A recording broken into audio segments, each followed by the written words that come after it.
तो यहाँ पे जो है अगर क्वेश्चन नंबर 12 को देखोगे, यहाँ पे हमें थिंकर्स के नाम दे रखे हैं और यहाँ पे जो है इसमें अगेन हमें मैच करना था, तो इसका सही आंसर हो जाता B. Now what type of treatment is often use for OCD, obsessive compulsive disorder. और आगे ही इसकी full form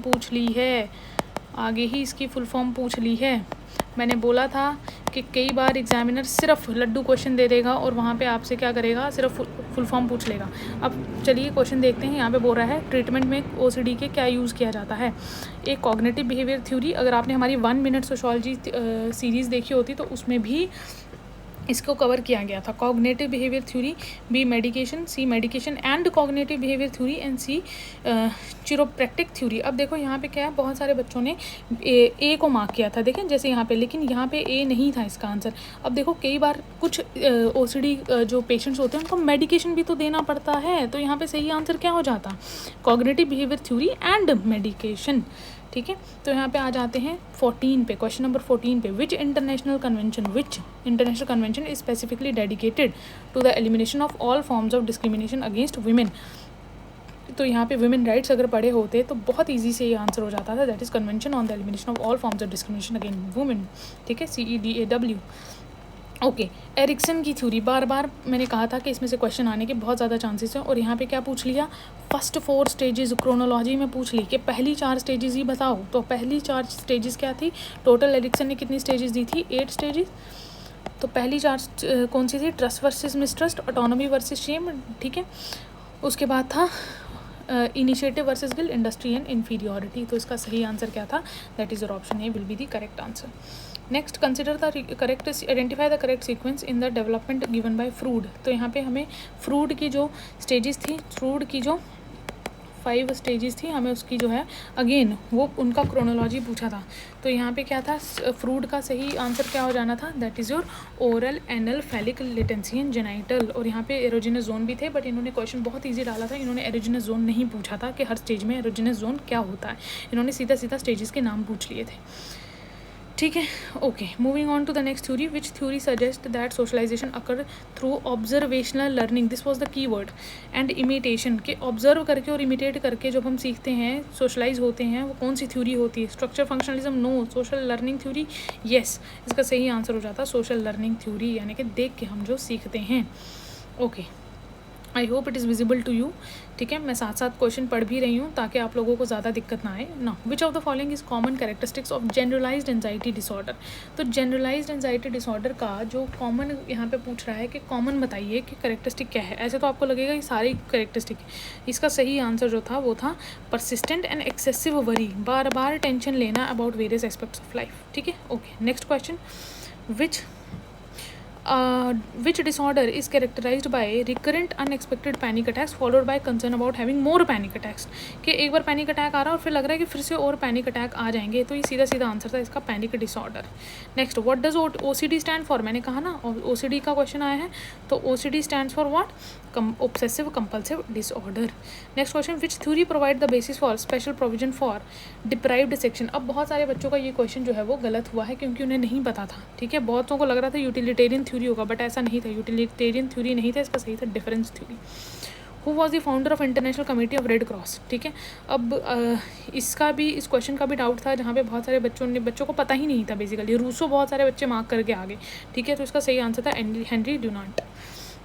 which of the following is a significant challenge hindering women's political participation in India. इनमें से कौन सा जो है वो चैलेंज है जो वुमेन की पॉलिटिकल पार्टिसिपेशन को रोकता है। ठीक है, तो यहाँ पे क्या आ जाएगा, लीगल बैरियर्स प्रिवेंटिंग वुमेन, नहीं, बहुत सारे लॉज हैं हमारे यहाँ पे, किसके लिए, वुमेन के लिए।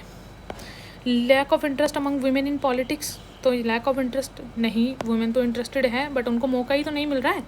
फिर gender based violence and harassment in political spaces और गवर्नमेंट इनिशिएटिव तो अभी आए हैं, तो ये तो नहीं होगा, तो इसका सही आंसर था that is C.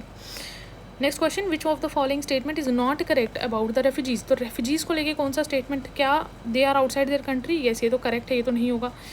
Absence of national, नहीं, बहुत सारे यहाँ पे नेशनल प्रोटेक्शन भी है, इंटरनेशनल प्रोटेक्शन भी है। फेयर ऑफ परसिक्यूशन, ये तभी तो वो आते हैं दूसरी कंट्री में। Poverty as a reason of being outside the country, तो ऐसा नहीं है, सिर्फ पॉवर्टी जो है वो रीज़न नहीं होता है, तो ऑप्शन बी इसमें आपका सही हो जाता।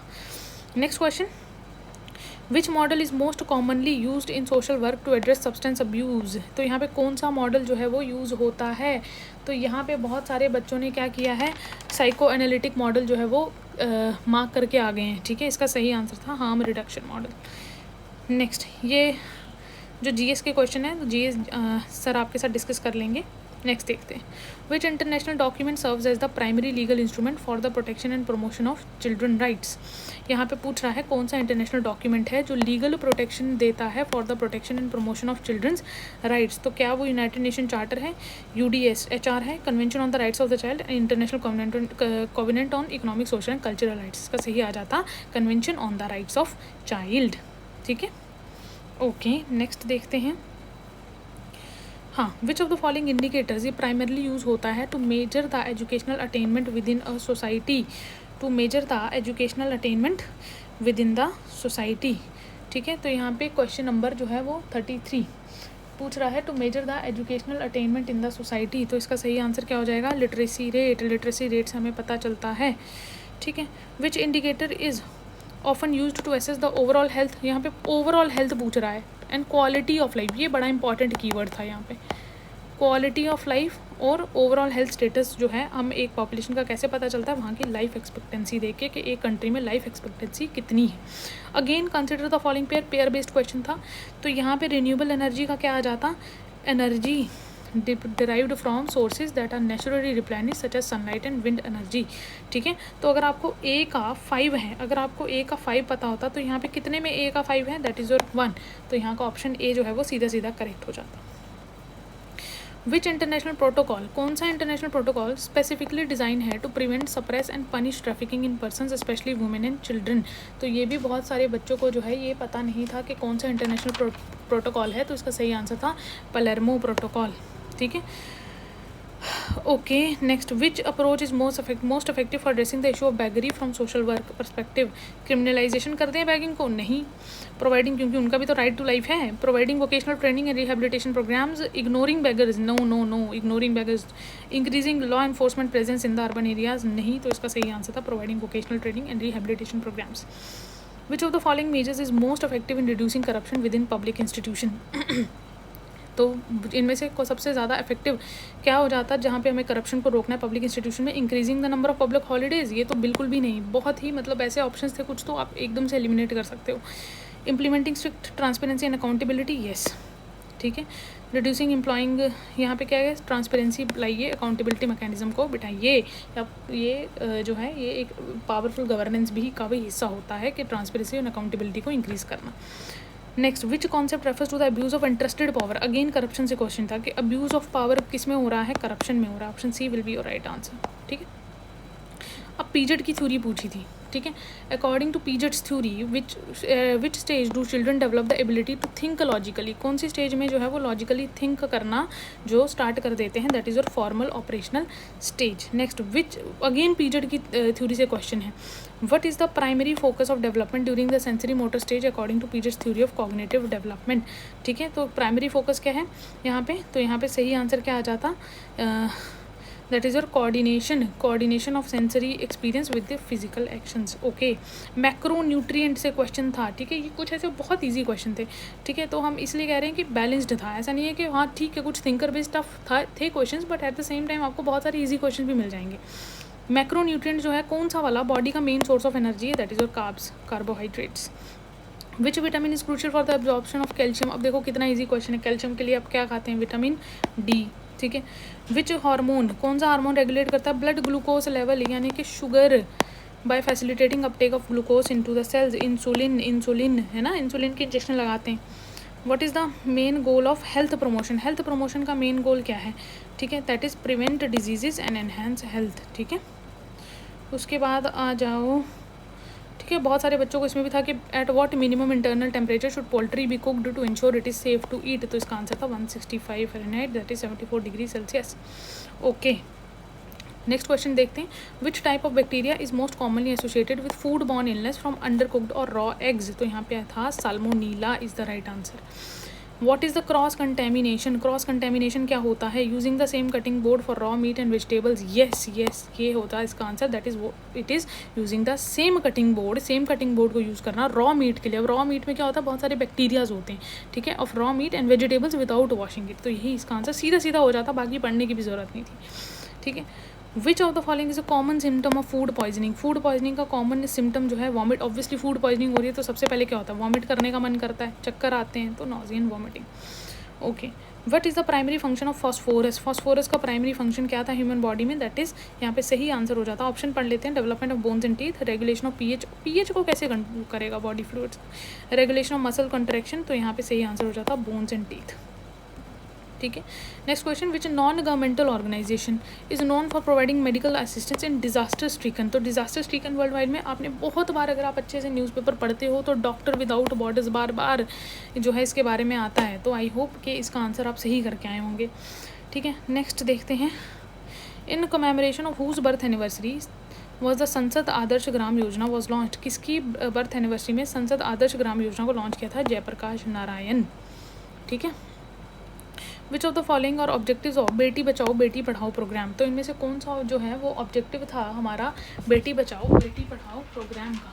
तो यहाँ पे इसका सही ऑप्शन क्या हो जाता, बेटी बचाओ बेटी पढ़ाओ प्रोग्राम का। ये अगेन बहुत इजी था, इसका आंसर था A, B and C only. ठीक है, यहाँ पे इंश्योर न्यूट्रिशन के लिए तो हमारे पास पोषण अभियान है, न्यूट्रिशन के लिए तो हमारे पास पोषण अभियान है ना, तो ये कैसे हो जाएगा।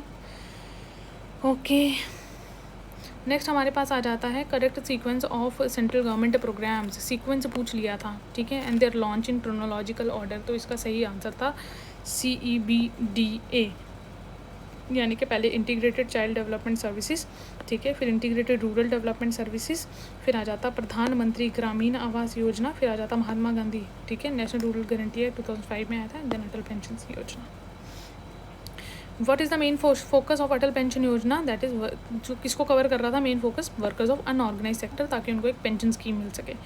ठीक है, अब ये क्वेश्चन अगेन यहाँ पे बच्चों को जो है पूछ लिया। बच्चे बड़ा बोल रहे थे कि मैम यहाँ पे तो एकदम से ऐसे डेज वेज पूछ लेते हैं, तो हाँ डेज पूछते हैं, आपको पता भी होने चाहिए इंपॉर्टेंट डेज। अब देखो यहाँ पे अगर आपको सिर्फ वर्ल्ड एड्स डे भी पता होता, तो वर्ल्ड एड्स डे कब होता है, 1 दिसंबर को। तो बी का हमारे पास क्या होना चाहिए था, 4 होना चाहिए था। बी का 4 हमें 2 जगह मिल गया, तो 2 ऑप्शन हमने कट कर दिए। ठीक है, उसके बाद दूसरा आपको क्या पता होना चाहिए था, human rights day. Human rights day कब होता है, 10 दिसंबर को होता है। तो डी का हमारे पास जो है वो 1 होना चाहिए था, तो डी का 1 हमें मिल गया है, तो इसका सही ऑप्शन हो जाता B. Next, which ministry is responsible for initiative maintenance and welfare, है ना, welfare of parents and senior citizen. तो जहाँ पे सीनियर सिटीजन आया है, मैंने बार बार बोला है, वहाँ पे कौन सी मिनिस्ट्री आती है, सोशल जस्टिस एंड एम्पावरमेंट। ठीक है, तो यहाँ पे सही answer minister of social justice हो जाता। Which level of health care facility is primarily involve in the implementation of Janani Suraksha Yojana. तो कौन सी फैसिलिटी जो है वो प्राइमरली इन्वॉल्व है किसमें, जननी सुरक्षा योजना में, that is your primary health centres.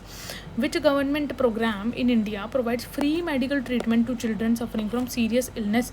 तो यहाँ पे जो है वो कौन सी जो सीरियस इलनेस से जो है वो सफरिंग से इनको मतलब सपोर्ट कर रहा है, अगर सीरियस इलनेस है तो दैट इज़ राजीव गांधी जीवनदयी आरोग्य योजना। ठीक है, सीरियस इलनेस से डील करता है। Next is what is the main objective of पोषण अभियान। पोषण अभियान का मेन ऑब्जेक्टिव जो है नेशनल न्यूट्रिशन मिशन क्या है, प्रेवलेंस ऑफ अंडर न्यूट्रिशन। मैंने पहले बोला था और ये हमने टेस्ट सीरीज़ में भी करवाया था पोषण अभियान, तो इसका सही आंसर हो जाता option number A. Prarambh summit current affair से क्वेश्चन था, किसमें था, startup of ecosystem at international level.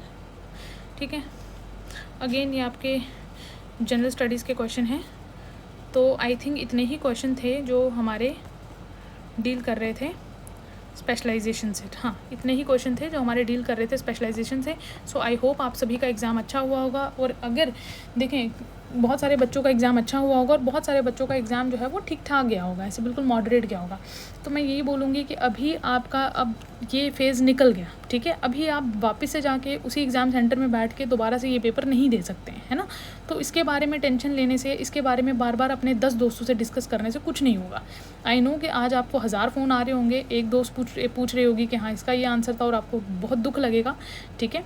But इस टाइम पे आपने क्या करना है, अब जो हो गया सो हो गया, है ना। तो थोड़ा सा फॉरवर्ड लुकिंग एटीट्यूड रखो, आने वाले एग्जाम्स को टारगेट करो, इसमें हो जाएगा, बहुत अच्छी बात है। तब भी तो ग्रोथ देखनी है ना, तो हमेशा ग्रोथ माइंडसेट रखो, ठीक है, आगे का सोचने वाला माइंडसेट रखो, ठीक है। तो stay positive, all the very best. अब जैसा हो गया, टफ था तो सभी के लिए टफ था, है ना। तो यहाँ पे अभी आज के दिन बिल्कुल टेंशन फ्री हो जाओ, एक दिन का ब्रेक ले लो और दोबारा से जो है आप तैयारी में लग जाइए, ठीक है। तो thank you so much, stay blessed.